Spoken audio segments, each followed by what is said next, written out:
నమస్తే ప్రజా వాయిస్ కి స్వాగతం.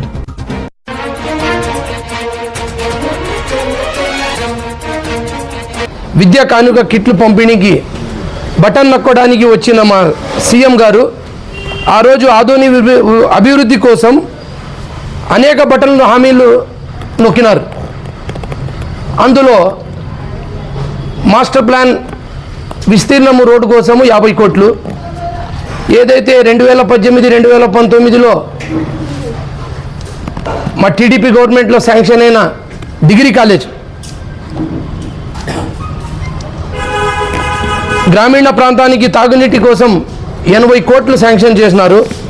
ఆదోని చిరకాల కోరిక ఆటో నగర్ కోసం చెప్పినారు.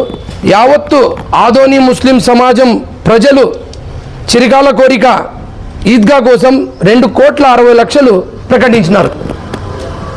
కానీ ఆ రోజు ప్రజలకి ఇస్తామని మభ్యపెట్టి చెప్పిన సీఎం గారు మాట తప్పను మడమ తిప్పనని ఈ రోజు వరకు కూడా చిల్లి గవ్వ కూడా ఇవ్వలేదు. మరి ఆ డబ్బులు మా ఆదోని ఎమ్మెల్యే సాయి ప్రసాద్ రెడ్డి గారు ఎందుకు తేవడం లేదు? ఆ డబ్బుని తెచ్చే బాధ్యత మీది కాదా అని మా ఎమ్మెల్యే గారిని అడుగుతున్నాను. ఒక్కరోజైనా ఈ ఫండ్స్ గురించి అసెంబ్లీలో లేవలెత్తున్నారా? మరి ఇక్కడ మా ఎమ్మెల్యే చూస్తే మాత్రము నేను మైనారిటీలకి అది చేసినాను ఇది చేసినాను. ఈరోజు షాదీఖానా పెండింగ్ ఉంది. గత 2 ఏళ్ల నుంచి మా అక్క కృష్ణమ్మక్క, మా బోయ చెల్లెలు ప్రతిసారి ప్రెస్ మీట్ పెట్టి చెప్తా ఉంది, అయ్యా మమ్దలి పార్క్ షాదీఖానా ఏదైతే టీడీపీ హయాంలో అర్థం కట్టినారు దాన్ని అభివృద్ధి చేయండి, బీద ప్రజలకి పెళ్లిళ్ళు చేసే సేవకు వస్తుంది. కానీ మీరు ఏ రోజు కూడా పట్టించుకోవడం లేదు. కానీ మీరు పదే పదే ఏం చెప్తున్నారు? మేము మైనారిటీస్కి సంక్షేమ పథకాలు చేస్తున్నాము, మేము అభివృద్ధి చేస్తున్నాము అంటున్నారు. ఇవన్నీ యమధర్మరాజు చూస్తున్నాడంట. ధర్మరాజు అది ఇదేమరా అబద్ధాలు ఎక్కువైపోయినాయి చిత్రగుప్త, దీన్ని ఎలా గుర్తించాలా? ఇది చాలా సమయం పడతా ఉంది. ఈ అబద్ధాలు చాలా చెప్పేవాళ్ళు అయిపోయినారంటే మా చిత్రగుప్త గారు ఏమన్నారు, అయ్యా నా దగ్గర ఇన్స్ట్రుమెంట్ ఉంది, దీన్ని ఎవరైతే అబద్ధం చెప్తారంటే దాన్ని గుర్తించవచ్చు అంటే పెద్ద గంట తెచ్చి వేలాడినాడంట. నాలాంటి వాడు కూడా పోయి సార్ నేను ఇది వాగ్దానం చేసినానంటే పక్కన ఆయన లేదు సార్ ఇది చేయలేదు అంటేనే గంట టన్ అని శబ్దం వచ్చింది, అంటే నేను అబద్ధం చెప్తున్నానని. సో అలాగే 2 రోజులు 3 రోజులు యమధర్మరాజులు పంచాయతీలు చేస్తున్నారు. కొన్ని దినాల తర్వాత ఆ గంట పొద్దు నుంచి సాయంత్రం వరకు మోగుతానే ఉంది, నిలబడడం లేదు.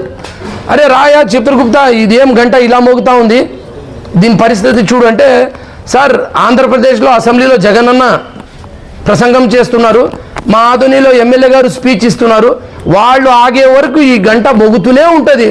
అంటే వీళ్ళు అబద్ధాలు చెప్తున్నారు, ఈ గంట మోగుతూనే ఉంటుంది. అలా ఉంది మా సీఎం గారి పరిస్థితి, మా ఆదోని ఎమ్మెల్యే పరిస్థితి. మరి గత కొన్ని దినాల కింద మా ఎమ్మెల్యే గారు నేను ఈద్గా కోసము ఒక 20 లక్షలు సాయం చేస్తాను అని ప్రకటించినారు. అది చూస్తే ఎట్లా ఉందంటే సమాజంలో 2 రకాల సాయాలు ఉంటాయి.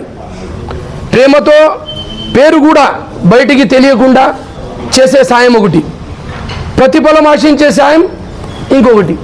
మీరు ఇదే సాయము ఏదైతే మా ఈద్గాకి 20 లక్షలు ఇచ్చినారు కదా, ఆ 20 లక్షలు ఏదైతే ప్రేమ పేరుతో కూడా బయటికి తెలియకుండా చేసింటే మీరు అది నిజమైన 24 క్యారెట్స్ గోల్డ్ సాయం అనుకుంటుంటుంది.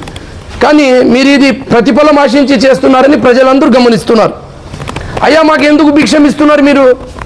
మీరు మిమ్మల్ని ఎమ్మెల్యేగా ఎన్నుకున్నందుకు మీరు ఏ రోజైనా 20 నెలల నుంచి ₹1 కూడా చిల్లిగవ్వ కూడా తేలేదు మీరు మైనార్టీ సంక్షేమం కోసం.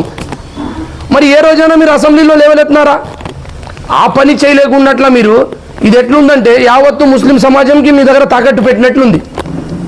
అంటే మీడియా ముఖంగా ముస్లిం మైనార్టీలని దాంట్లో మా ఖాజీ సాబ్ని పిలిచి నేను 20 లక్షలు అప్పు ఇస్తున్నాను అన్నట్ల మా ఖాజీ సాబ్ అయితే క్లాప్స్ కొడుతున్నాడు.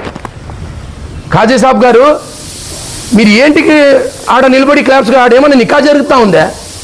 అయ్యా ఖాజీ గారు మీరు ఆయనకి డ్యూటీ చెప్పాలా, ఏమండి ఎమ్మెల్యే గారు, మిమ్మల్ని ఓటేసినాము, గత ఇన్నేళ్ళు అయితే కూడా మీరు ₹1 కూడా మా ముస్లిం సమాజానికి మీరు తేలేదు, మీరు ఈ రకంగా మాట్లాడేది తప్పని మీరు ఆడ నిలబడి ఆ మైనార్టీస్ ఒక 10 మంది 20 మంది ఉన్నారు ఆడ. మా ఎమ్మెల్యే గారు గాడిదికి గుర్రం అంటే మా దాన్ని చెప్పా, అది గుర్రమే. గుర్రంకి మేక అంటే మా ఎమ్మెల్యే గారు చెప్పా, అది మేకనే అంటారు. అలాంటి వాళ్ళని పెట్టుకొని మీరు క్లాప్స్లు కొట్టుకుంటే అది మంచి పద్ధతి కాదు. అది మీరు ఈ ముస్లిం సమాజంని మీరు తప్పు చేస్తున్నారు. మాకి ₹1 చిల్లి గవ్వ కూడా తేలేకున్నట్ల 20 లక్షలు ఇచ్చి మా సమాజంని తాకట్టు పెట్టుకునేలా చేస్తున్నారు. మీకే సరే ఆ 20 లక్షలతో మా ఈద్గా పూర్తి అవుతుందా? అయిపోయి మీరు వారంలో దిగిపోతారు. వారం రోజుల్లో ఎలక్షన్ కోడ్ పడుతుంది. మరి మా బక్రీద్ పండుగ చేర్చుకోవచ్చా? 80 లక్షల రూపాయలు యావత్తు ముస్లిం సమాజము చందా ఇచ్చింతో అది కట్టినారు. మరి మీరేం చేస్తున్నారు? ₹1 కూడా ఇవ్వలేకున్నట్ల మీరు సంకలు కొట్టుకుంటున్నారు, మేము శాంక్షన్ చేయించినామని. వారం రోజుల్లో ఎలక్షన్ కోడ్ పడితే మరి మీ ప్రభుత్వం రాదు. మరి రేపు 20 లక్షలు కట్టాలంటే మాలాంటి వాళ్ళు ఈద్గాలో పోవాలంటే నా 20 లక్షలు కట్టిపోమంటారా ఎమ్మెల్యే గారు? అంటే చేసే సాయము ఒక చేయితో చేస్తే ఇంకొక చేయికి తెలియకూడదు. ఆ కాంట్రాక్టర్ని ఇచ్చి మరుసటి రోజు ఆయనే ఇప్పించుకోవచ్చు కదా బిల్లు వచ్చినప్పుడు. ఇంత మీడియా ముఖంగా 20 లక్షలు ఇస్తున్నాను అని యావత్తు సమాజంని, ముస్లిం సమాజంని తాకట్టు పెట్టుకునేది ఏం? మీ అర్థం ఏముంది దీంట్లో? పని ఆగిపోకూడదని అతని ఉద్దేశం అని తెలిపారు సార్. అవునమ్మా, ఇదే కాంట్రాక్టర్ని పిలిచి స్వచ్ఛమైన ప్రేమతో 24 క్యారెట్స్ గోల్డ్ నీతితో ఆయనకి ఇవ్వచ్చు కదా, ఇచ్చి నీ బిల్లు వచ్చినప్పుడు ఇద్దులేపా అని. ఇంతమంది మన ఖాజీ సాబ్ని, మైనార్టీ లీడర్స్ని పెట్టుకొని మీడియా సభాముఖంగా ఎందుకు ఇవ్వాలి అంటే రేపు ప్రభుత్వం పోయిన తర్వాత ఈ 20 లక్షలు లేకుంటే యావత్తు సమాజాన్ని నువ్వు తాకట్టు పెట్టుకున్నట్లా. మీరు ఇదే పని అసెంబ్లీకి చేయండి. మీకు 1,75,000 జీతం ఎందుకు ఇస్తున్నాము? మీ 50,000 మీ ఇంటికి అద్దె కడుతున్నాము, 50,000 మీకు టీఏడిఏ అలవెన్స్ ఇస్తున్నాము. మీరు అసెంబ్లీకి పోయి మా గొంతు వాణి వినిపించాలా, ఫండ్స్ తేవాలని మీకు మీ డీజిల్కి ఇస్తున్నాము. మీకు ఏదైతే పెన్ను పేపర్కి సంవత్సరానికి 20,000 ఇస్తున్నాము. మీకు జీతం ఇచ్చేది ఎందుకు? మీకు ఓట్లు వేసి ఎన్నుకునింది ఎందుకు? అంటే మా సమాజానికి పోలియో తెచ్చి, మా సమాజానికి అప్పు ఇచ్చి మీరు తాకట్టు పెట్టుకోనికే? మీకు ఇదే మంచి నీతి ఉండింటే అసెంబ్లీలో ఏ రోజైనా పోరాడారా? మీరు ఆధారం చూపించండి. నేను అడగడం లేదు, ఇది యావత్తు 2 లక్షల మంది ప్రజలు అడుగుతున్నారు, ముస్లిం సమాజం అడుగుతూ ఉంది. మాకు భిక్షం ఎందుకు ఇస్తున్నారు మీరు? మీ డ్యూటీ ఏమి? మీరు అసెంబ్లీలో వాణి ఇప్పిస్తే మాకు ఫండ్స్ వస్తాయి. మరి మీ సీఎం గారు ఏదైతే ప్రకటించిపోయినారు కదా, ఈరోజు యమధర్మరాజు చిత్రగుప్తు కూడా ఒంటరైపోతున్నాడు, ఆ గంట ఆగడం లేదు.